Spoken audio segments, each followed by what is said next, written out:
இந்த நீதிபதி திரு செந்தில்குமார் அவர்கள் வந்து இது உத்தரவை கொடுத்திருக்கிறார். அடுத்து விஜய் அதுல வந்து ஒரு பார்ட்டியாவே இல்லை. ஆனா அவர் குறித்த கருத்துக்களை, அரசியல் ரீதியான கருத்துக்களை, அரசியலுக்கு அவர் தகுதியற்றவர் என்கிற வகையில தெரிவித்திருக்கிறார். இது எல்லாமே அந்த நீதிபதி வந்து ஒரு ஓவர் ரீச். ஆனா அதெல்லாம் விட அந்த நீதிபதியை பத்தி யாராவது ஏதாவது குறை சொன்னீங்கன்னா தொலைச்சிருவேன் என்று இந்த அரசாங்கமும் காவல்துறையும் துரத்தி கைது பண்ணாங்க. தேடி கைது பண்ணாங்க. அது அதை விட இன்னும் சொல்ல போனா இந்த அரசாங்கமே, தமிழ்நாடு அரசாங்கமே மதுரை பெஞ்ச் இப்படி கொடுத்திருக்காங்க 2 நீதிபதிகள். அதனால நீங்க இப்படி ஒரு தீர்ப்பு கொடுக்க கூடாதுன்னு சொல்லி இருக்கணும்.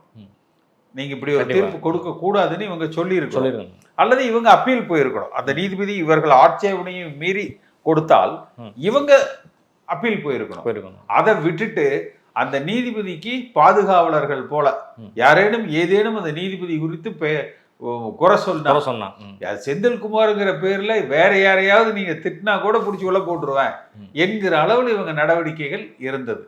அது உச்ச நீதிமன்றத்தை வெகுவாக ஒரு தவறான நடைமுறையில் அந்த உத்தரவு கொடுத்திருக்கிறாங்க என்கிற பார்வையை செலுத்தி இருக்கிறார்.